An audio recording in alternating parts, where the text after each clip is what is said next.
All right, so in the next few lessons, we're going to be going over all the different brushes that you can use inside of Blender. I'm in 2.91 alpha, but you can use any of the new blenders coming out. So when you first open it up, just go to General. If you click Sculpting, you're actually going to lose your millimeter setup. You should have Blender set up for your 3D printer and for 3D print design using my PTT starter file. And I'll put a link of that down below just so you have it. But you want to make sure you hit General. And we've got Suzanne here. Let's go ahead and do File, Save As. And I've just got a folder here called Brushes. And we're going to call this Draw because we're going to be using the Draw brush today. And so let's go ahead and just start sculpting on Suzanne. So go ahead and click on Suzanne. If you don't have a Suzanne, just do Shift A and bring in a mesh monkey and scale it up to 50 millimeters should do. Yeah, so make sure you've got your Suzanne here and just click on Suzanne.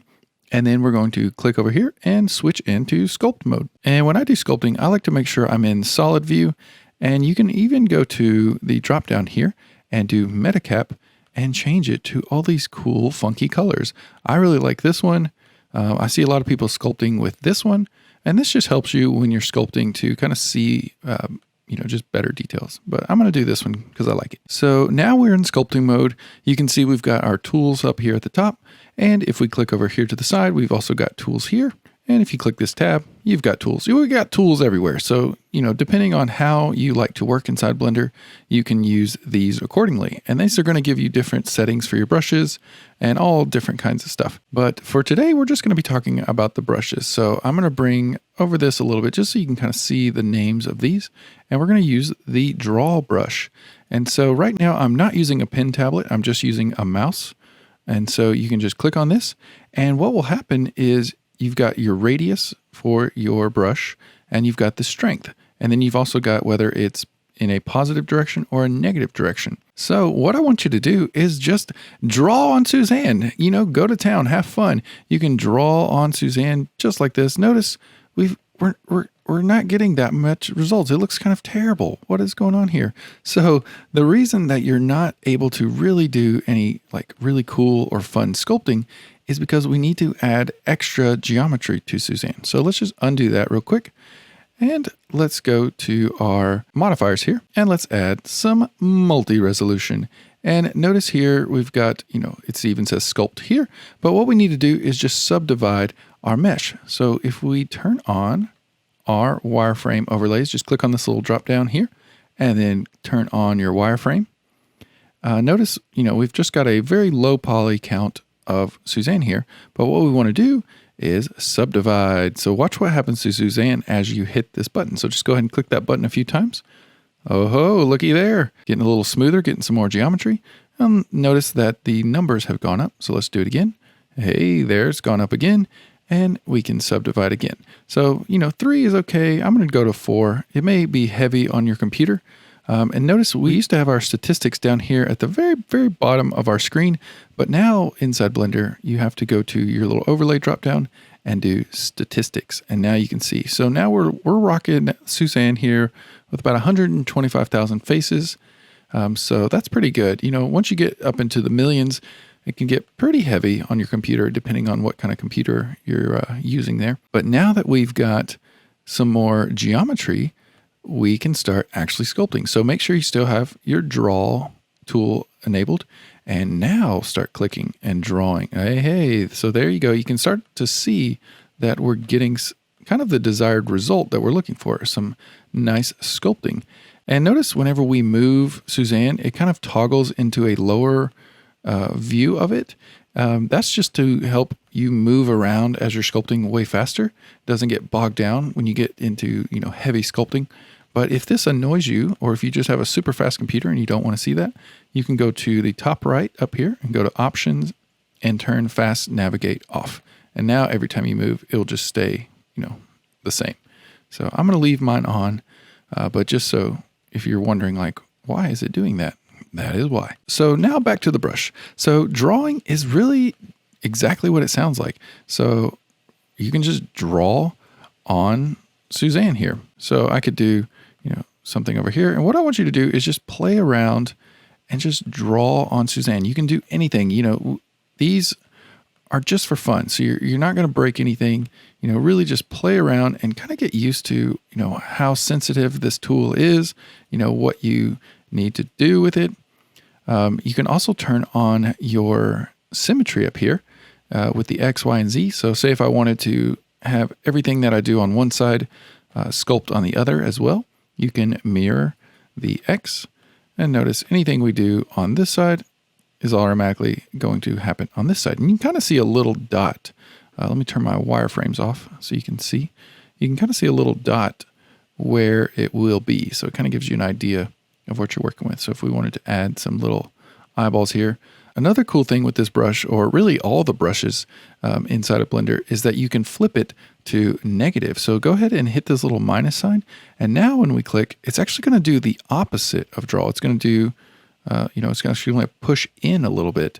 So that's pretty cool. But what I like to do is just keep it on positive, and then you can use Control on your keyboard to instantly flip any of your brushes. So notice if I just click and drag, I'm in the positive, and if I hold Control and click and drag, I'm in the negative. So I think that is really, really helpful when you're sculpting. Another one to remember is Shift. So if you, are sculpting something, say if I draw this line here, bloop, bloop, bloop, and then maybe I'd hold Control and sink that part in right here. Now what I can do is hold Shift on my keyboard, and that will actually smooth out. So, and I use smooth very, very, very often when doing sculpting. So really it's just like Control and Shift are kind of like your best friends while you're sculpting. So get used to just kind of holding Shift as you need if you need to smooth out some parts. Or maybe if you're like, oh man, I made these weird bumps under her eyes, like too huge. You can just hold Shift and just kind of smooth that back down.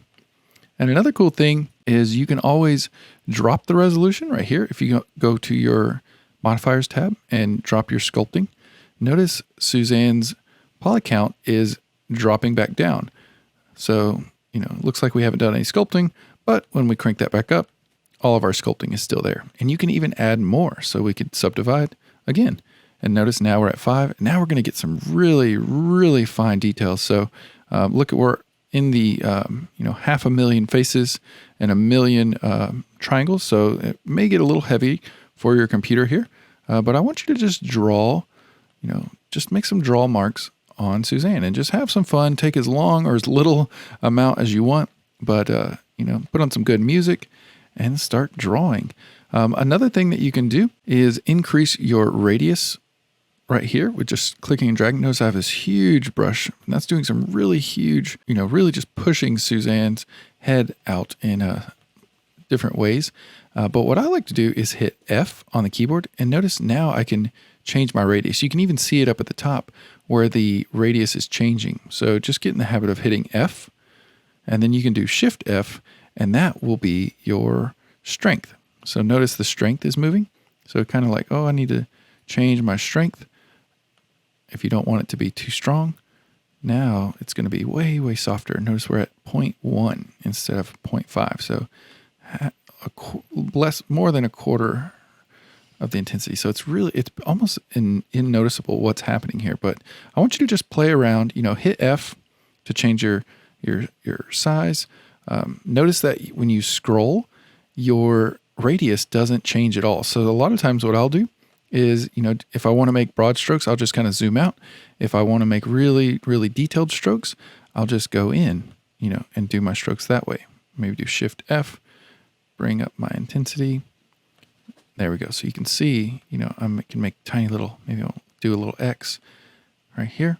And if I zoom out, you've got that nice little detail sculpt right there.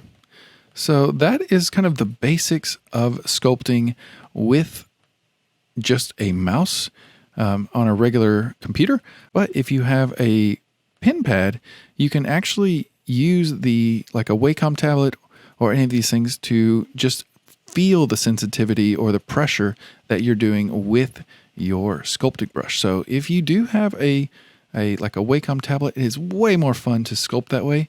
But I just want to show you that you don't have to have one. I've done months and months and months of sculpting without having a pen tablet. You don't need a pen tablet, but if you really get into sculpting, then you may want to invest in one later down the road, or maybe you can find one like a used one, or just get yourself a good one. Who knows? So do what's best for you.